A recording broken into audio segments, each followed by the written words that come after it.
Now, more and more manufacturers might be coming to the party in an official sense, but the reason SEMA started, the reason it all began decades ago, was the aftermarket and these kinds of cars. Muscle cars, American iron, and old hot rods, and all the performance parts associated with them. Come for a walk with me through the hot rod hall, and I'll show you some of my favourites.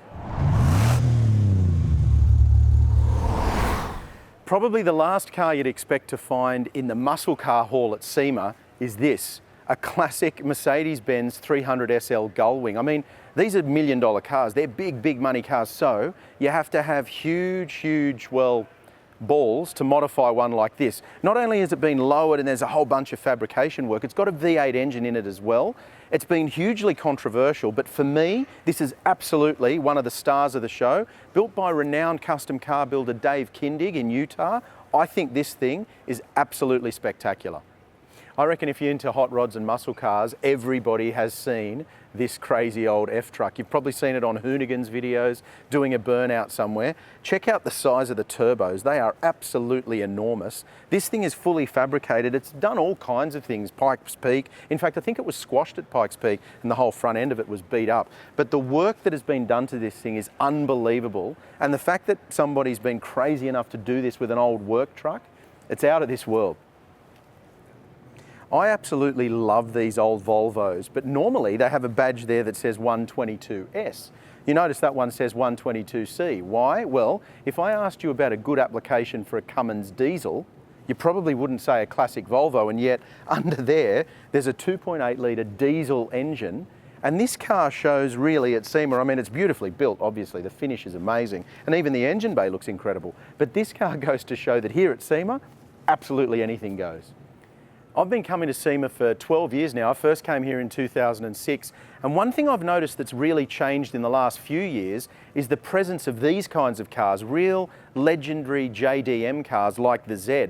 And you might have noticed on TV in Australia on Foxtel, there's a new show called JDM Legends. Well, those guys have had something to do with the build of this car. And again, it shows the diversity and the variety that's on display here at SEMA. I think this thing's amazing, and I reckon this is just about exactly how they should look when they're modified. Well, by now we all know about the Dodge Demon and its crazy exploits, 0 to 100 times and drag strip performance.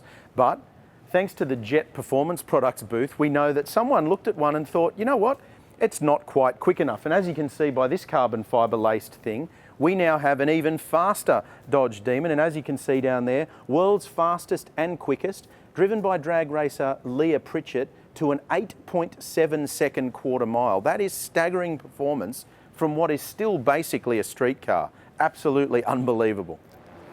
Now, Jonathan Ward's one of those guys that I guess we've known him for a while, and I guess he wouldn't mind us describing him as a mad scientist. And this is part of his latest brainchild idea. So basically what he does, he's known for Icon four-wheel drives, and they started modifying old FJ Toyotas and making them a lot more modern to drive. But what he started doing is this derelict series, and what they do is they find old vehicles that are worn and rusted and leave them like that, but completely re-engineer the drivetrain.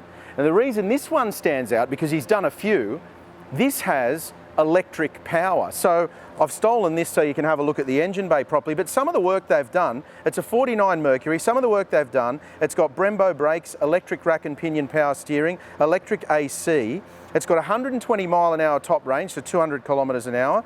It's estimated to do 200 miles on a charge, so it's got full electric stuff like a modern Tesla.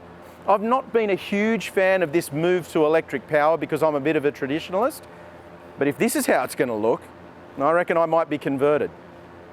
Well, this is a fitting way to end our quick walk through the muscle car and performance hall. As I said, you'll see absolutely anything and everything here at SEMA, and those short highlights I've given you are just a snippet of what is in here. We could be here for days, weeks even, and you still wouldn't see everything. That's why I love this show so much. That's why I love coming back to it. And it really is the best of absolutely everything in the performance aftermarket.